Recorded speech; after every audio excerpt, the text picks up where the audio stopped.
Alrighty. We are climbing in the truck and heading out for a Manitoba whitetail deer hunt. I've never done an outfitter hunt. This is a family outfitter in Manitoba, Canada. I paid for it a year ago, and when I finished building that house, almost kind of as a psychological mental reward for everything it took. And we're off to try and shoot a big Canadian whitetail. Fingers crossed.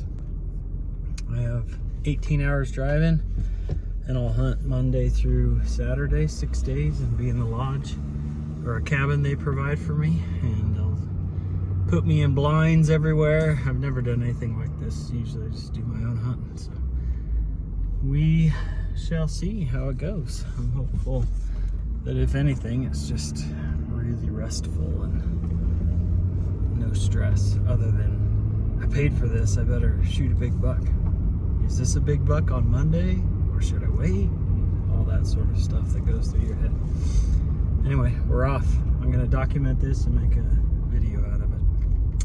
Good times leaving Bedford, our little town.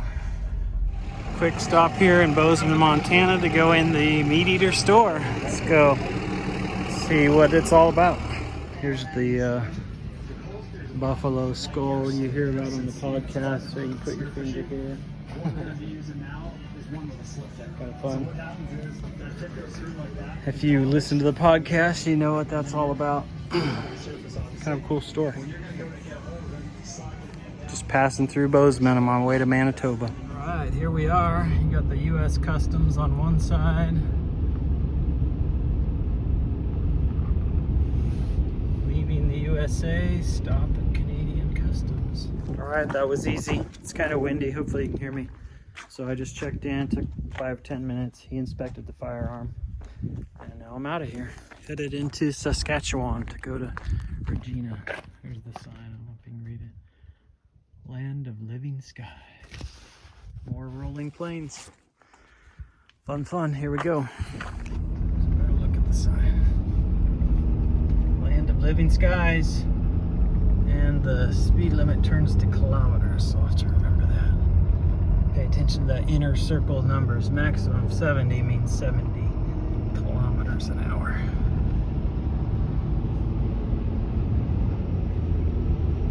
All right, here we go. So that's pretty easy to cross through the border into Canada. You just gotta have your passport.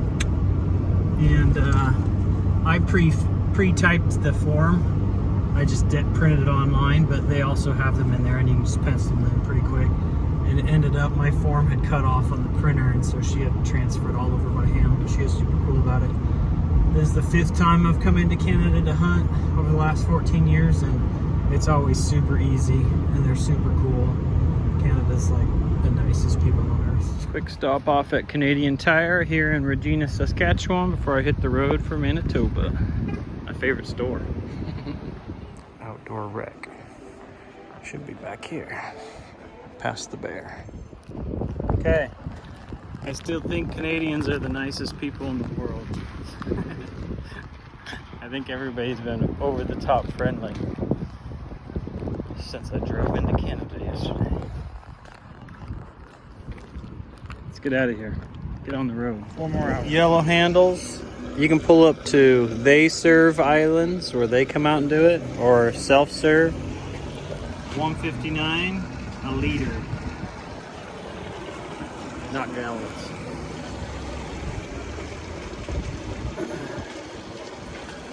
Just little things in Canada that are different.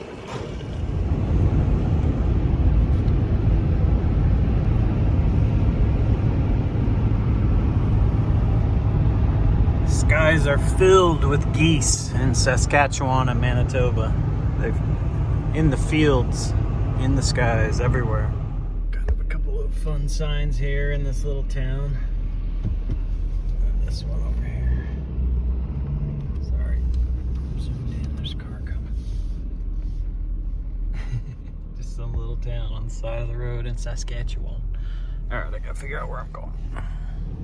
Kind of a mix of ag fields and scrub timber.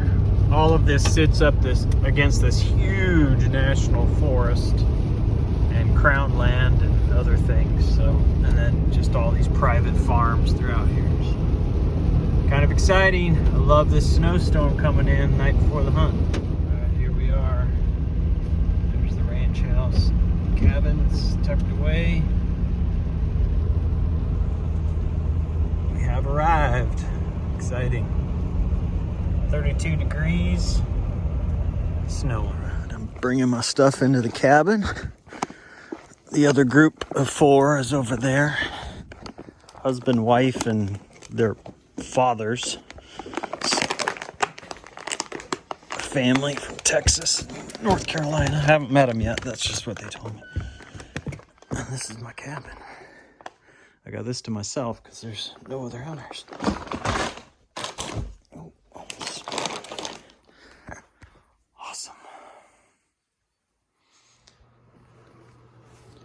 Okay, well, I went over and had dinner with Melanie and Craig at their house here on the property. And the other hunters went over as well. They're from Texas and North Carolina. I let them know I wanted to do any amount of hiking and any amount of to walk into places and to sit all day long. So I think the others are seeking a little more comfort and casualness maybe. But we had a good dinner. They fed us good dinner. We talked game plans. We're all ready to go. We'll be up at 6 a.m. in the morning, or we'll be there at 6 a.m. in the morning at the main house to have breakfast. And they'll get us out to our locations. We can shoot at about 7:20. So, all right, here we are. This big 160-acre quarter over here is where I'm hunting at the very end of it, and then behind me is some crown land. So I'm gonna walk this fence line, glass into that field, and then cut over to the blind. It's about a half mile or 3/4 of a mile. Exciting.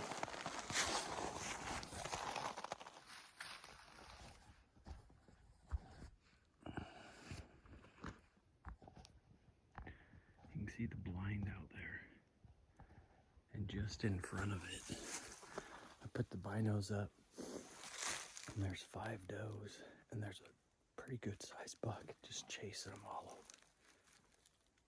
They're probably about 500 yards out, and so, I mean, he looks good, especially from this distance, but I'm no expert at this.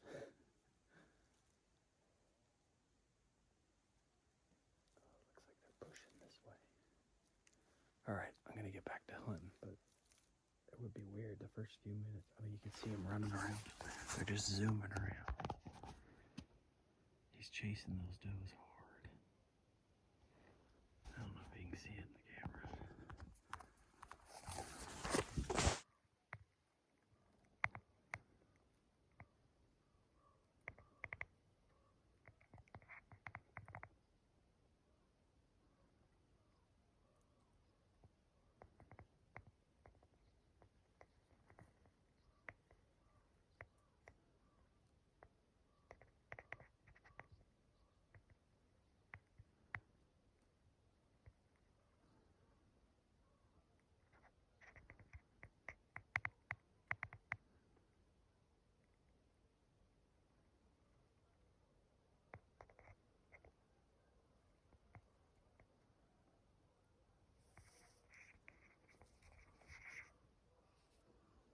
Popped in off my road, climbed over the fence,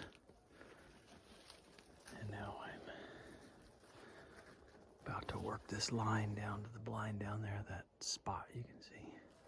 There's only 2 does way out in the field over there, but the buck slipped in here, as did the 2 forkhorn bucks that he was with.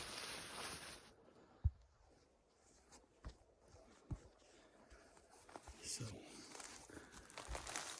I'm gonna work down.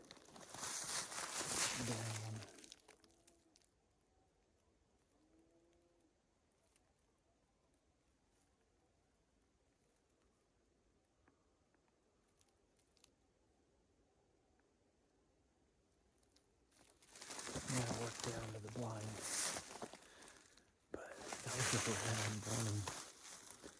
I mean, I just slipped down, and as soon as I could see through the trees, I see movement way out there. And I'm guessing, guess the distance of the blind. They were between me and the blind. I'm guessing this, I thought it was 500 yards, but now that the light's coming up.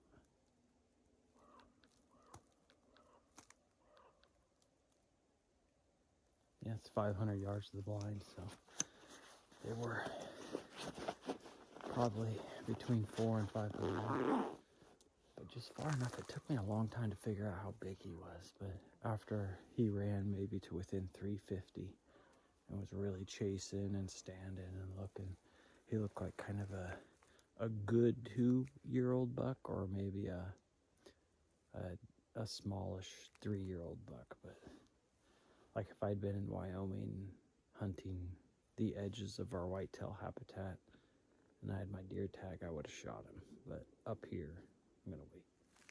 So I'm gonna slip down to the blind along the tree edge quietly and try not to spook those does. I still see one out there. And then get set up, because I can see all the way back onto this crown and then this whole section, 160 acre field.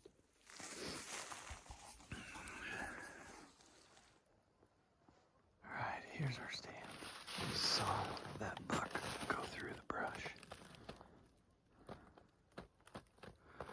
That's that small fork buck. So now we sit for the rest of the day.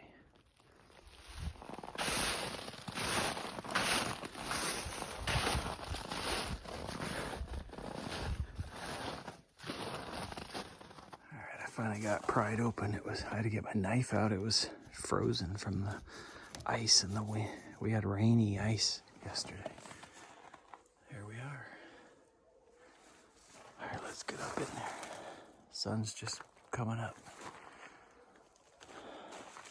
Already had a good 45 minutes of action. So cool. This is pretty rad. Perfect opening morning. Sometimes you hunt 3 days, 4 days, don't see anything, but first 30 minutes, saw a buck chasing. Hear gunshots out there. There's a ton of geese piled up somewhere right over there on the other side of the trees. I was looking forward to sitting here like this and just enjoying 6 days of relaxing. But I can already tell I'm getting like, I want to go hunt those woods and hike around.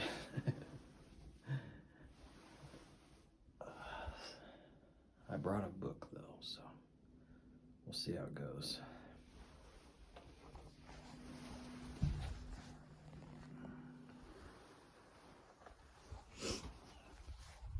So I'm reading that book, A Woman Among Wolves, because the author Diane Boyd, Dr. Boyd, was on the Meat Eater podcast. And it was through the Meat Eater dudes coming up here for a bear hunt with these guys that I chose these guys to do a hunt with. But with our tag, we can shoot a wolf. It doesn't fill the tag, it's just kind of like an addendum to the tag, I guess. So, at least that's what they told us. Because the wolves are starting to just kind of get a little, their numbers are a little too high around here, so to knock them back a big bit. But we see that in Wyoming too, with similar open rules on taking wolves, at least looser rules, now that they're starting to proliferate and venture out of Yellowstone and spread across Wyoming and into Colorado and surrounding states, Idaho, Montana. So it's kind of interesting as wolves come back, how they're managed and hunted and all that sort of thing. So, kind of interesting. She seemed to have really balanced views on what we do with wolves and how we manage them. And it didn't seem like she was saying they need to be off limits to hunters. only managed through government trapping and stuff like that. It's beautiful out here. I just worry it might be a little bit warm for, it's probably in the low 30s right now, mid 30s. And I'm wondering if I should have shot that buck this morning. The outfitter said that's probably a 140s buck. It looks pretty nice. And they're so big a bodied from 500 yards, I couldn't tell if it was a big buck or not.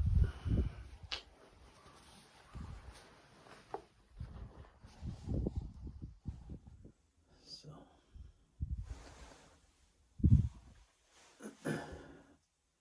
thought about that buck all day. I intentionally didn't bump him off, hoping he'd come back out this evening with all those does and I could take a closer look at him. But we'll see.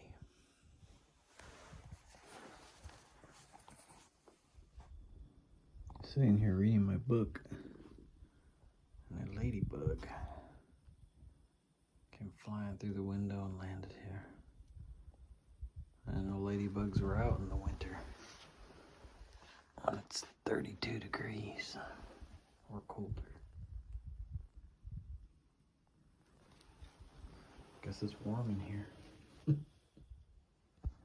There's a buck cruising right through that corner of that field down there. He's coming along the tree line. Oh, he just popped in. I thought I saw movement in the trees, so I looked up for my book. And he's just a fork-horned buck. Forks coming up and out, so he's not very big. But those were the two types of bucks that were out in this field with that bigger one. And he was chasing them off.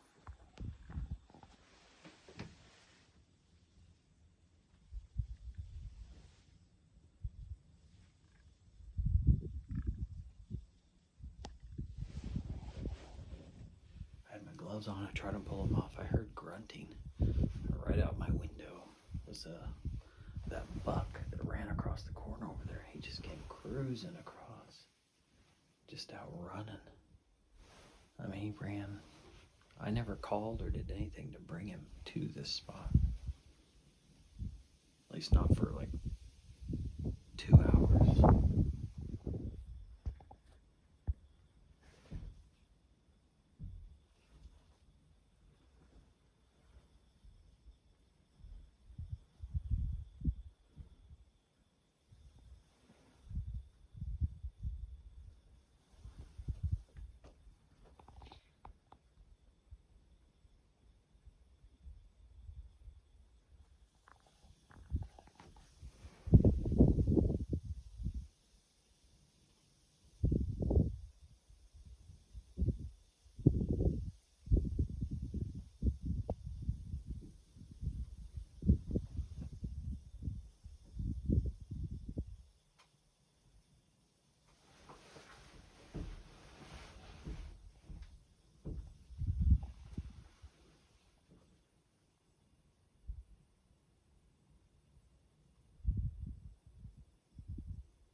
So that buck came from that corner again, right across like the Forky did.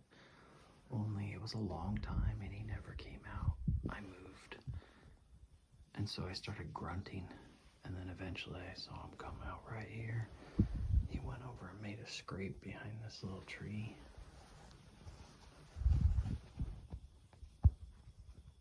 And then he just slowly worked back and forth through here for like 10, 15 minutes. He had two little eye guards, and he wasn't very big. At first I thought when he was in that corner he was the buck from this morning. But he looked even small. He looked smaller than that buck. But the one this morning I had trouble seeing any eye guards to. But this is not one I would want to shoot. He was obviously smaller. But the one this morning seemed pretty big. So anyway, he just eased into the brush and kept on going exactly the way the forkhorn did. So it's 3:30 when I saw him, so 1 hour after the forkhorn.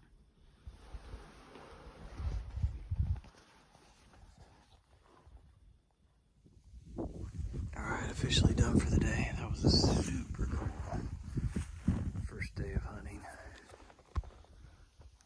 Right here at sunset, probably 3 does in this corner and 3 does and a small buck came out over there on the edge.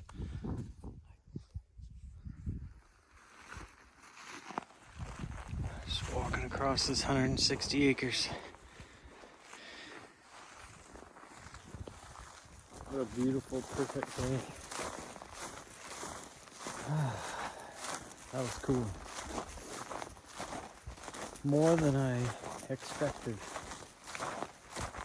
Hopefully that's not the height of the whole trip. It was awesome. What a perfect day.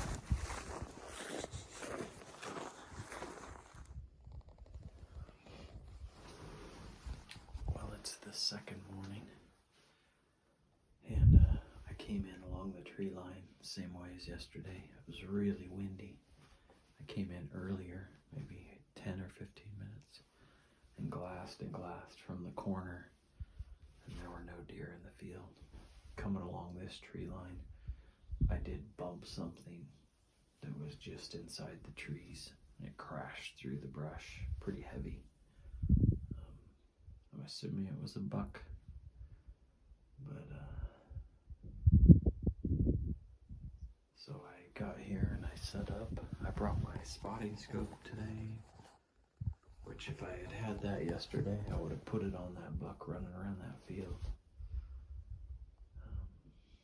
Because the bucks are cruising, looking for does still, probably the opportunities like yesterday morning where one had does or was chasing does, that might not happen again, but because they're just kind of cruising through. So I don't know if I'll have the chance to use the spotting scope, but I've got that tool now just in case I need to really dial in on something and check. It's supposed to be windy and warm, like mid to high 40s today, which isn't good for deer activity. A couple of the other hunters sat all day and only saw something at the very end. And the one lady only saw 2 does at the very end, which stinks. So I had the most active day. And I think the consensus was, those that watched the footage of the cabin last night, or at the lodge, or their main house, was that I probably should have shot that buck yesterday morning that was chasing does. Oh well, it's Tuesday and we've got 5 full days of hunting left.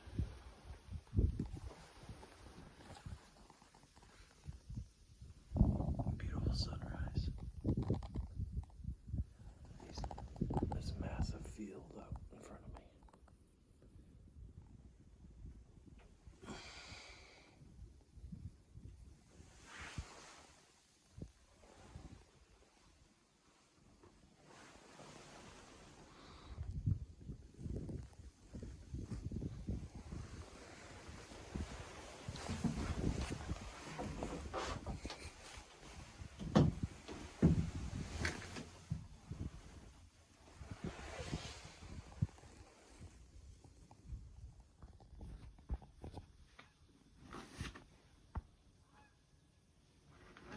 You see those deer there? You hear the geese flying overhead? There they are.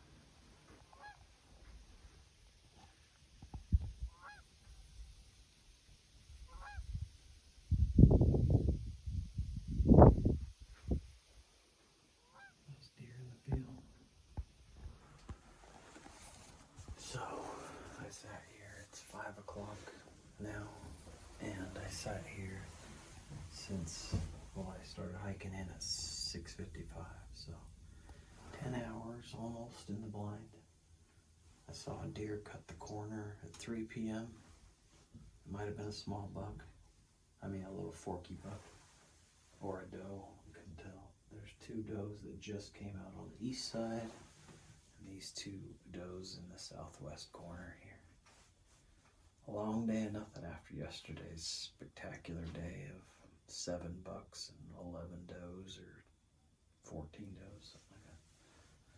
So my only hope, that's 500 or 600 yards to that side, but these are 200 yards from me. If a buck will come out with them into this corner, that's going to be my last chance. I've got about 25 minutes here, and the light's dying fast.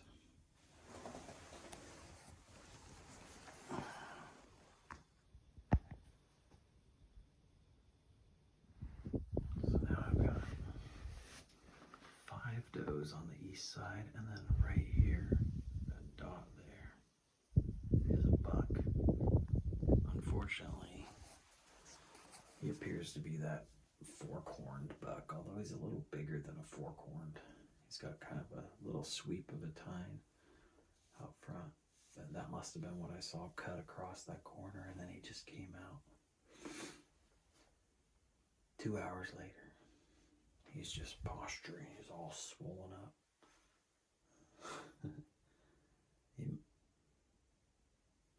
Now he's feeding. I'm hoping more bucks will pop out with these does.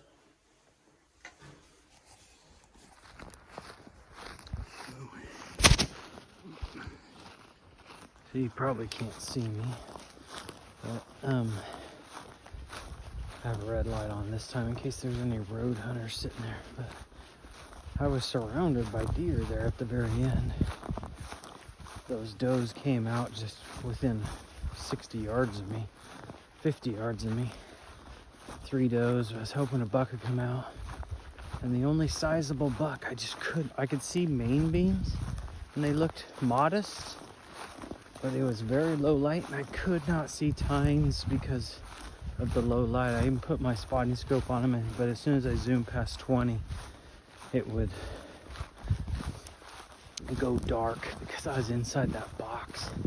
So I leaned out with my binos as far as I could gather more light, and I mean, he was 500 and then pushing past 500 yards anyway. So even if I did see that he was a shooter in that low light, well, I could have taken him because their bodies are so big and that was very visible. But I just couldn't decide if he was just a little buck or a decent buck. Anyway, so 2 does, 3 does, 5 does, 2 fork-horn bucks, and then that modest sized buck. I don't know what it was, but just at the very end. Crazy day.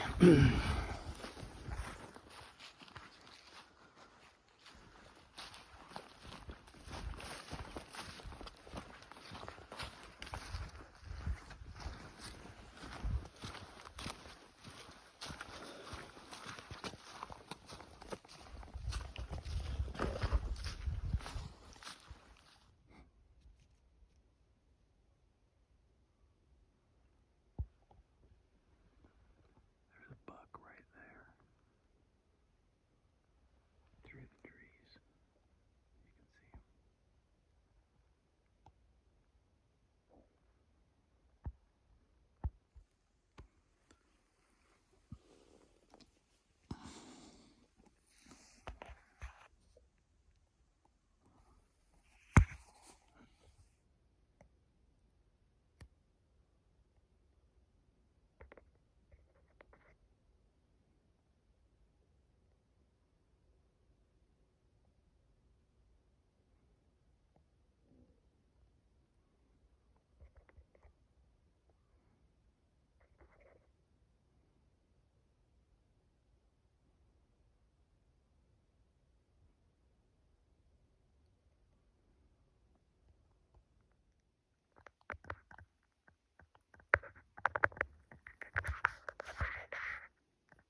back into the blind.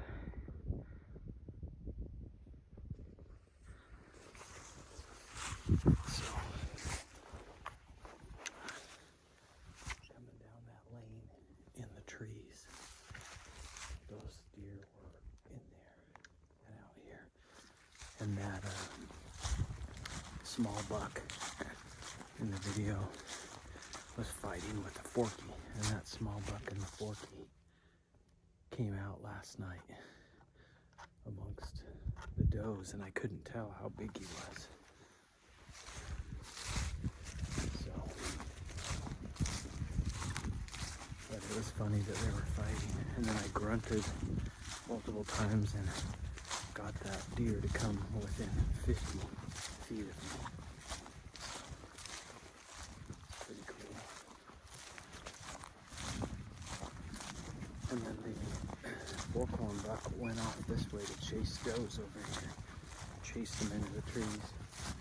This buck jumped the fence, as you saw in the video, and came into the lane and walked towards me for a bit, and then turned into the woods.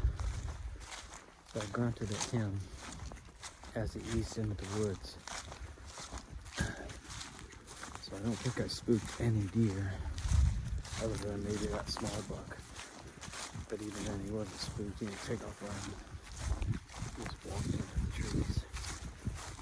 So another day of sitting here.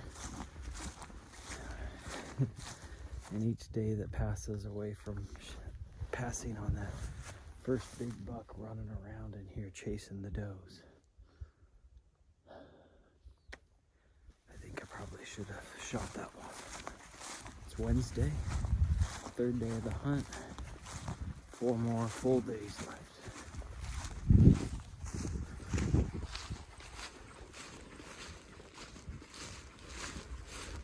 Beautiful morning.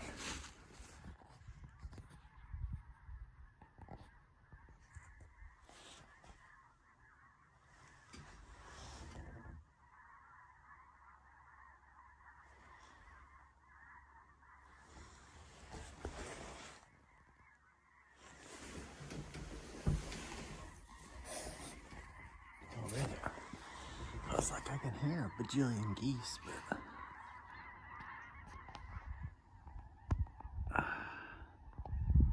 you can see those geese.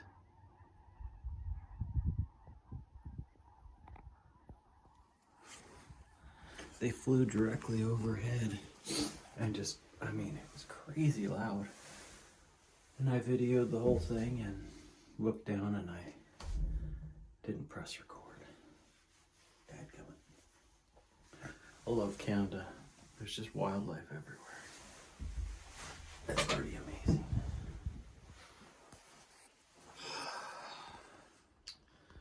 So I'm sitting here looking out across this field and then down this one. But this whole corner here blocks my view. Before I get out to go to the bathroom, I always glass everywhere, just in case. But this time I didn't. It's 9 a.m., an hour after I got in the blind. I opened the door, went down, went to the bathroom, came back up, and I'm coming up the stairs, and I look, and right out by that rock pile, about 250 yards out, is the rock pile, and just beyond it was that big buck from Monday. I mean, it looked just like it. And I was like, crap, so I'm scrambling.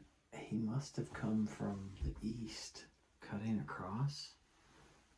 I can't see how he would have come out of this corner because I would have seen him. But he must have seen the door open or whatever, or saw movement over here. But he was cutting across because he started angling north. And by the time he cleared that rock pile, it's like 600-700 yards out. So I grunted and he stopped and turned, and I just looked at him, and he had good tine height, good main beams, but no brow tines to speak of, just little nubs and the little fingers sticking up. But I probably would have shot him. But he just turned north and just trotted, sniffing the air, and then crossed the road and went into the bush on the north of this 160-acre quarter section. So, again, I don't think he crossed this corner or came out of here. If he did, he slipped past me somehow and I didn't see him, but I don't see how that would have happened. Oh, so aggravating.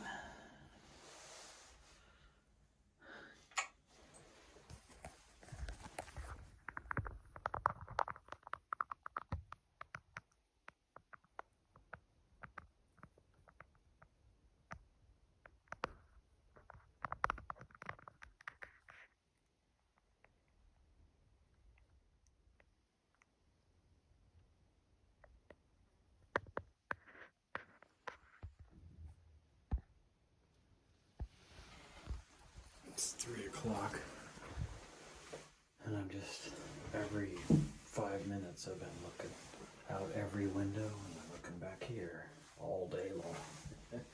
And I've been looking out that stretch back there for 3 days, and I turn, and there's a deer just standing right out there in the open.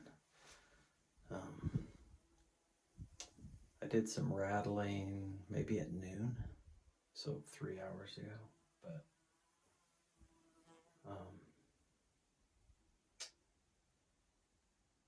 I'm pretty sure if that's not the same buck as this morning, that he's kind of in a similar class. Just a young buck. So he wasn't tempting to shoot. Although as we approach the end of the 3rd day of 6 days of hunting, I'm getting more and more undecided about when I just start pulling the trigger. But I'm assuming I'll see bucks like that Friday and Saturday, the last 2 days, and maybe by then but we'll see. That was cool seeing him though, back in there.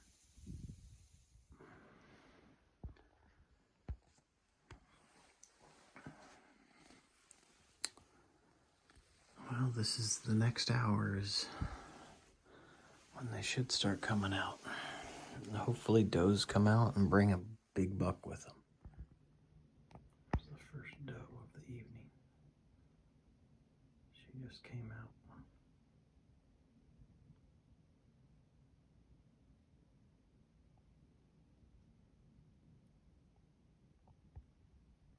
It's a good sign.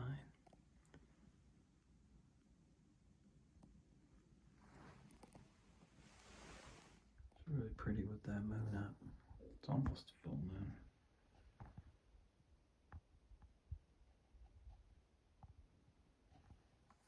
That doe ran back into the woods. And that spike buck is slowly working his way this way. But nothing else has come out. Running out of time.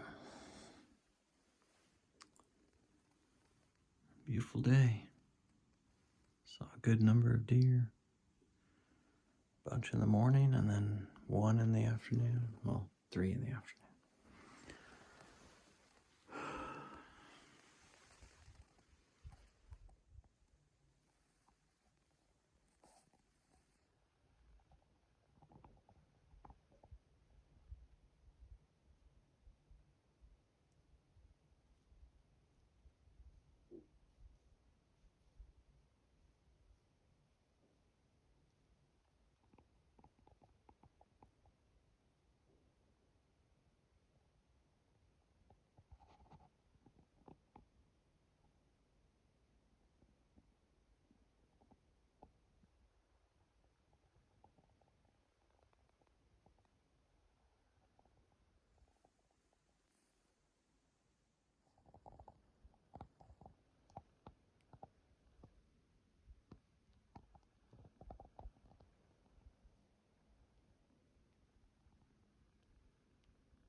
is it for me. Got 2 does right here. And about 8 or 9 does out on that edge.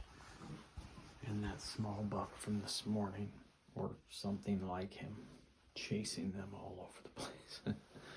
They all came out at about 5:15. And it's 5:22, so that's the end of shooting hours. And then something big was crossing over here and went behind our rock pile and then into the timber at the very last minute here. That's what I was doing the last minute, trying to see what it was. And it had antlers, but I mean, they weren't so big that they just caught the last of the sun. But I don't know what he was. He might have been that big one that ran across today. But anyway, cool day for seeing deer. Multiple bucks behind me over there, crossing through, but no big bruisers. That's it. Let's see if I can, well, I'm gonna bump these two for sure. They're 50 feet out in front of me, but let's see if I can get out of here without disturbing the whole field. These little rascals. Let's see if I can zoom in on them. Just chilling out. That's it for the day. Those goofball deer let me slide the window shut, open the door, climb down out, pee just 50 feet from them, put my gear on, click my headlamp on, and walk to within 25 feet of them before they popped their heads up and took off running. Goofy deer.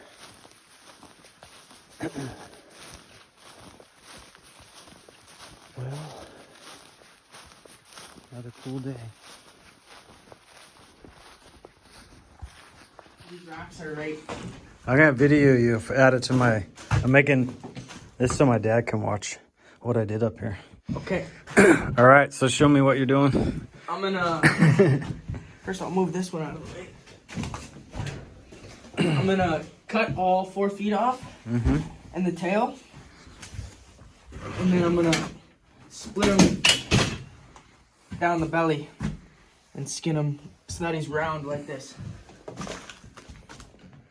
And you gotta pin it out on the board? Yeah. Nice. I'll have to flesh it first. Oh yeah, Get that's all the right. fat, You got a whatever fleshing. Oh yeah, you got them over there. Cool. But yeah.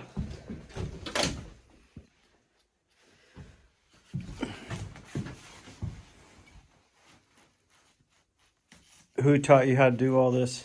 YouTube. You could do anything. I just built my house last year and everybody's like, how'd you know how to do that? I was like, YouTube. Yeah, exactly. I was like, I don't know how anybody did anything before YouTube. Yeah, exactly. When I was a kid, it didn't exist. So it's like, how do you do this? I don't know. YouTube.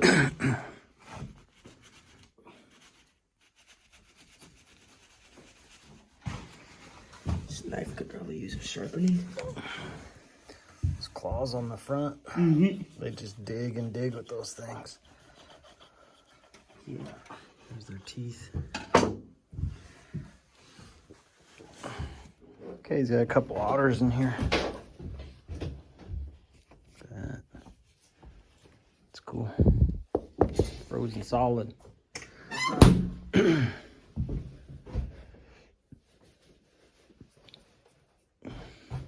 This a coyote? Yeah.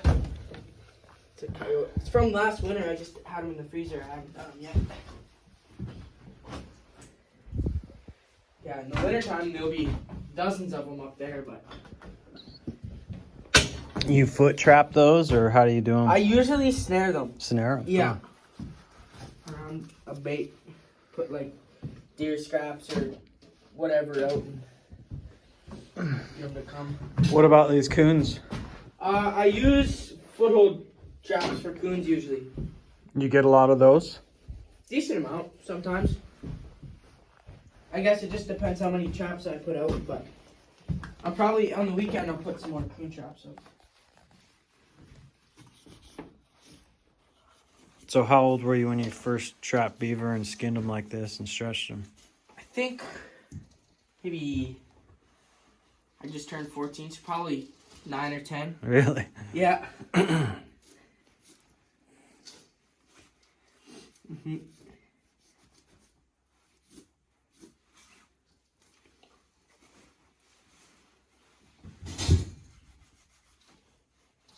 This knife could use a bit of a sharpening. Yeah. Their back feet are crazy.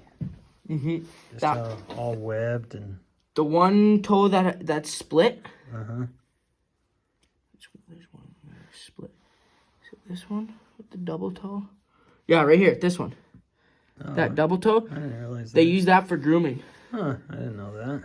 I didn't know they had a double toe. Yeah, they.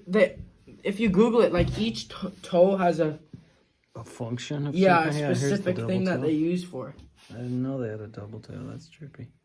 Yeah, they use it for grooming and whatever. Because it's got a softer nub underneath. That way they don't scratch the crap on themselves. You ever eat the tail? No, I haven't. A lot of them have. The leather. Bite from fighting. Does this one ever have any scars on it from getting bit, fighting other beavers? Not sure. I don't see any. I don't see any obvious ones. Yeah.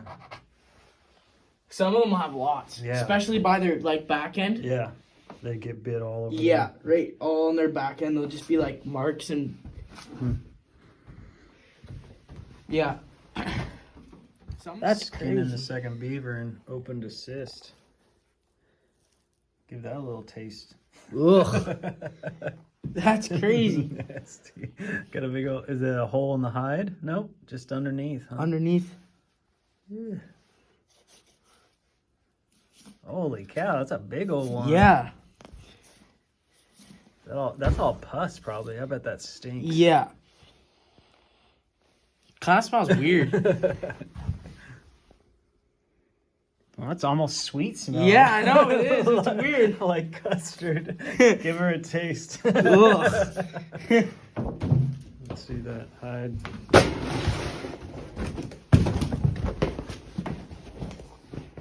Pretty nice. They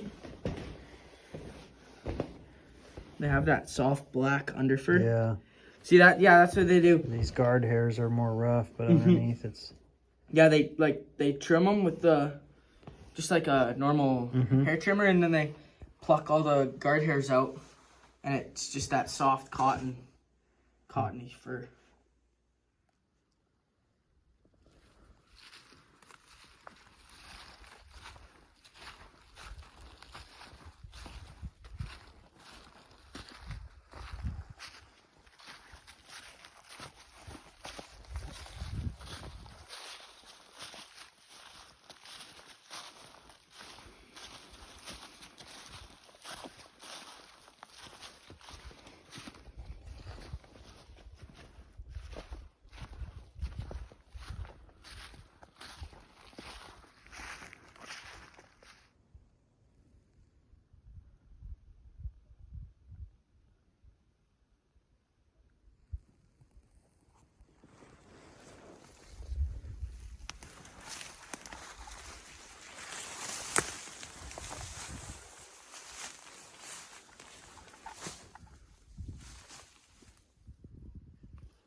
Two does out there.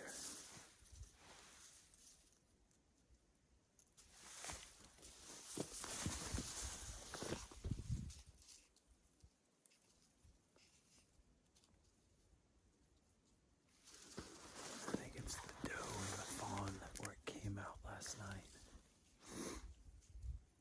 But nothing else is out in the field. It's weird how Monday morning, tons of deer running around, big buck chasing, multiple other bucks and does. Tuesday morning, nothing. Wednesday morning, bunch of deer out. Thursday morning, two does that are just slipping into the forest. So, it's kind of cool.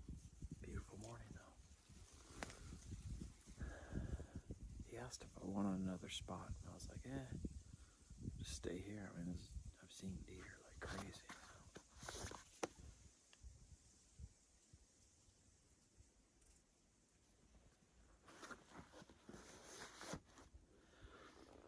Beautiful morning.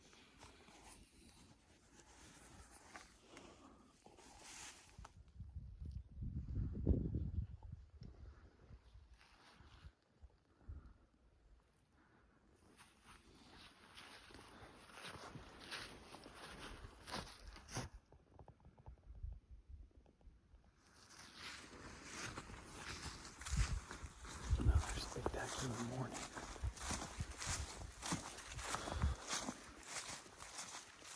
But also a long day underneath this city.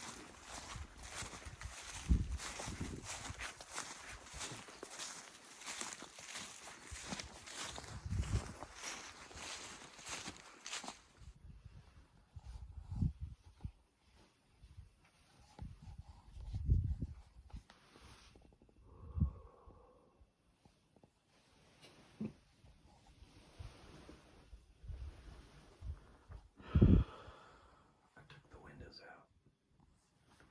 Nothing slipping by me today.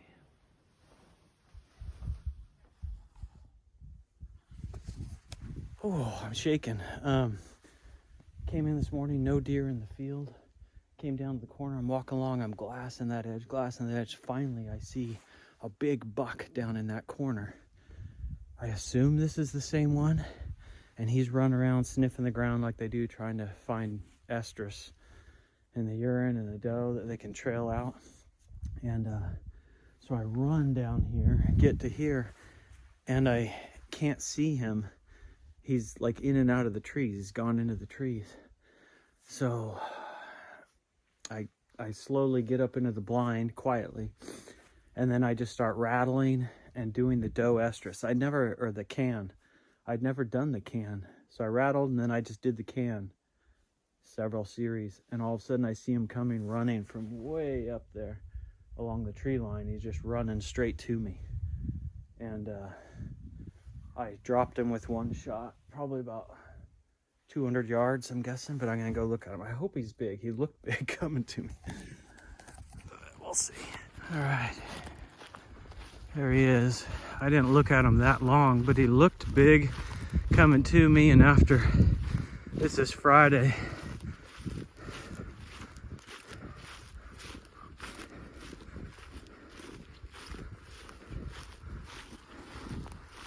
oh, big neck. I broke off one of his brow tines. It's a decent buck.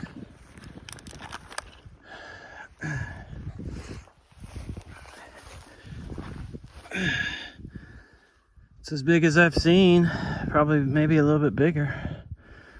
I think this is the one that crossed the field yesterday. So I'm pleased with that, I think. I mean, there's bigger monster bucks out here, but see how big a body they are. Just look at his neck. These big old Canadian whitetails. Looks like a cow elk. There's the blind. Range that real quick. I think it's probably 270. I'm guessing. 205. Shorter shot than I thought. Well, that's exciting. I gotta text the guide. He'll be super excited that we got one down. This is the first one in camp out of 500. So crazy. Oh, I'm so glad this happened. He's not those crazy tall tined bucks, but he's a good mature buck, I think. Broke this guy off fighting, probably. He was in that corner.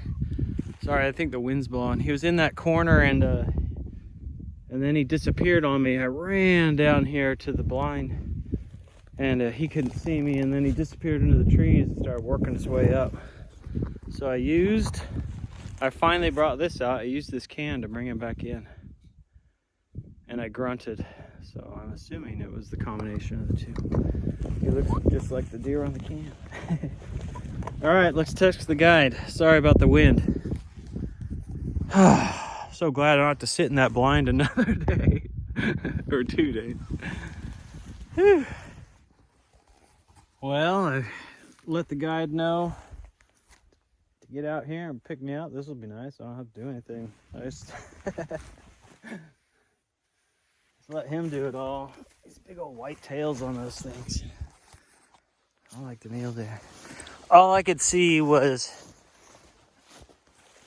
his rack was beyond his ears. And so, I mean, it's about an inch beyond his ears. And I saw that he wasn't super tall, but I just thought, you know, it's Friday. My last day to hunt is tomorrow. It's been 5 days, and the big old monsters aren't cruising because it's so warm this week. I mean, they're cruising, but it's not like it. He said it normally is where they're just like zipping all over the place because it's so cold and they're just being pushed around by the weather. But so I took him. I'm pretty pleased. I was afraid I'd walk up on him and be like, darn it, but I walked up on him and I was pleased. When he turned, I was gonna let him keep coming to me because he was coming straight to the blind. He just came out of the trees over there, just and then all of a sudden he just turned and whipped around and looked left.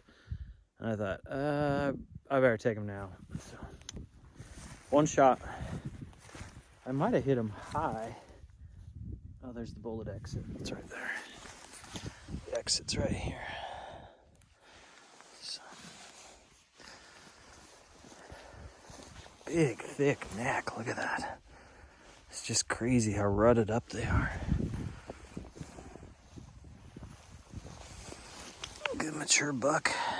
Fighter. He's got some scars on his nose. That broken tine. Looks like that broke off too. That little nub. So.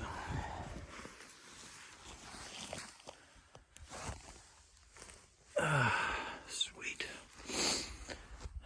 Beautiful. Set on these fields. This 160-acre hay field surrounded by what they call bush here.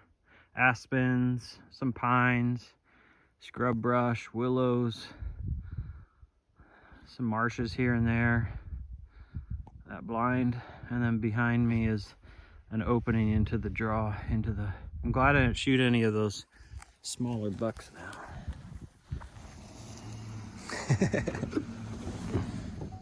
Did her, buddy. Got her in. Good job. Right on, man. Is that the one you seen yesterday?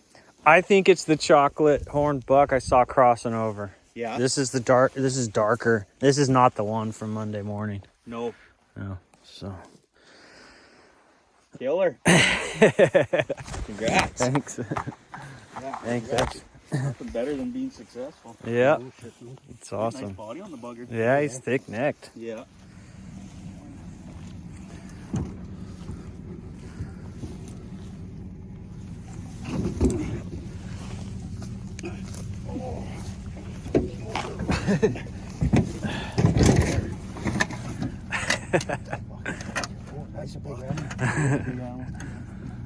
That's why when I walked up, I was like, "Wow, that's like a small cow elk." Yeah. It's a big animal. All right, let's go. They're hanging it up, and we're gonna skin it so I can shoulder mount it. I think, just so I can keep the memory. There's the main house. They're back there.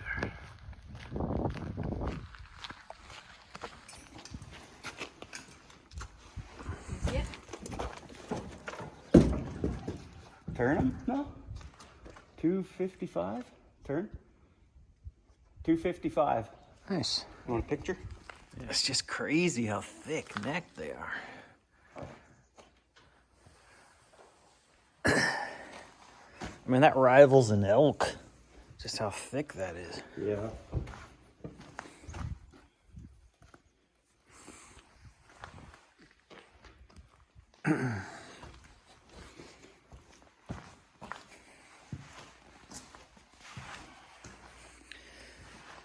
All right, check this out. Check out this ice shack. Old bus seats in there. Little racks, rod holders. Are those all fishing holes on the side? Oh yeah, sweet. Look at that. Oh, these are the fishing holes. Wood burning stove in the end. Insulated. And they're putting new skids on. These are all rotted out. So he's got new skids in there. That's so awesome.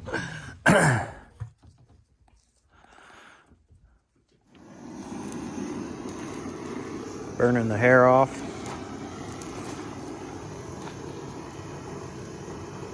It's pretty smart. I never thought about that. I mean, you could do it. I usually have the animal all quartered up and everything laying there in my garage. But just to take a torch and burn all that hair off. True Canadian garage. You got your snowmobile helmets, snowshoes, fishing rods, hockey helmet. Tons of hockey gear. They got the curling, hockey sticks, curling equipment. Just different than a lower 48 garage. Kind of fun. Beautiful country. He's got 160 acres, about a whole quarter section here. Surrounded by stuff, and it pushes back into the bush. We haven't hunted this.